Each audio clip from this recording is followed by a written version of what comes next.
मन को शांत और स्थिर करने के लिए भगवान श्री कृष्ण ने बताए हैं कुछ उपाय।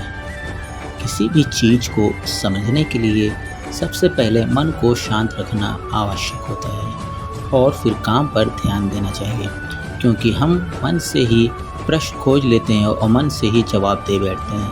भगवान श्री कृष्ण ने मन को शांत रखने के लिए इन 2 उपायों को बताया हुआ है।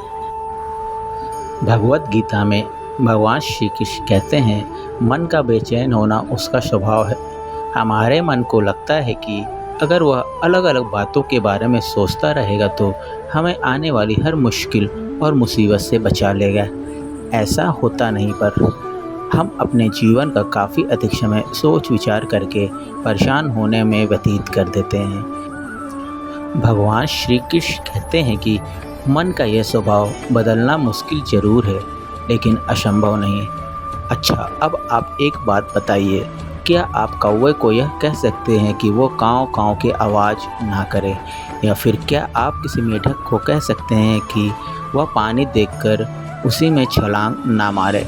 हमारे मन का भी कुछ ऐसा ही है। जीवन में कुछ भी होता है, अच्छा या बुरा, हमारा मन उस पर काँव काँव करने ही लगता है। काँव काँव से मेरा मतलब है चिंता करना, व्याकुल होना। कोई बुरी बात होती भी नहीं है और मन परेशानी की ऊंची ऊंची लपटें लेने लगता है। कभी कभी तो मुझे ऐसा लगता है कि हम में से कई लोग सिर्फ परेशान होने के लिए ही जीते हैं। सारी परेशानी, पीड़ा, दुविधा अक्सर हमारी मन की बनाई हुई कहानियाँ होती हैं। भगवान श्री कृष्ण हमें हमारे मन को शांत रखने और स्थिर रखने के लिए 2 उपाय बताते हैं। पहला, ध्यान लगाना या मेडिटेशन करना। दूसरा, वैराग्य भाव सीखना।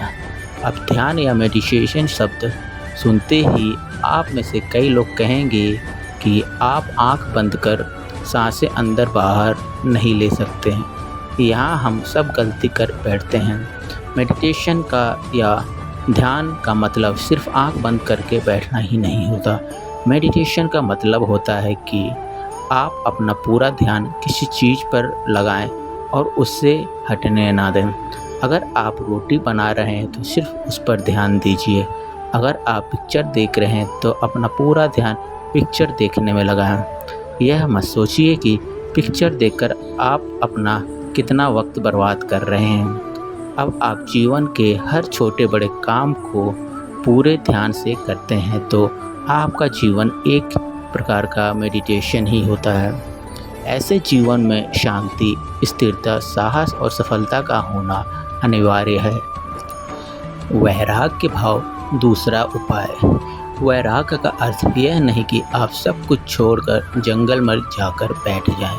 वैराग्य का सच्चा अर्थ है कि आप जो काम कर रहे हैं उसका क्या नतीजा निकलेगा, उसकी चिंता ना करें। जैसे अगर आपने कोई इंटरव्यू दिया है, आप यह कर सकते हैं कि पूरे मन से तैयारी करें और अपना बेस्ट देकर आएँ। वह नौकरी मिलना या ना मिलना आपके हाथ में नहीं है। इस नतीजे के पीछे अलग अलग चीज़ें हैं जो आपके बिल्कुल कंट्रोल में नहीं होता। तो जिस चीज़ के बारे में आप कुछ नहीं कर सकते हैं, उसके बारे में भी चिंता ना करें। यही वैराग्य का सच्चा मतलब है और यही है भगवान श्री कृष्ण का दूसरा उपाय, मन को चिंता की लपेटों से बचाना। याद रखिए, आप पूरे के पूरे इंसान हैं। समझदारी, संयम और कुशलता से भरे इंसान। आपका मन जब भी कौवे की तरह अलग अलग बातों पर आपको परेशान करने लगे, तब अपने मन को भी प्यार से समझाइए और शांत कर लीजिए। बस अपने ऊपर विश्वास रखिए कि आप कभी अपना बुरा नहीं होने देंगे।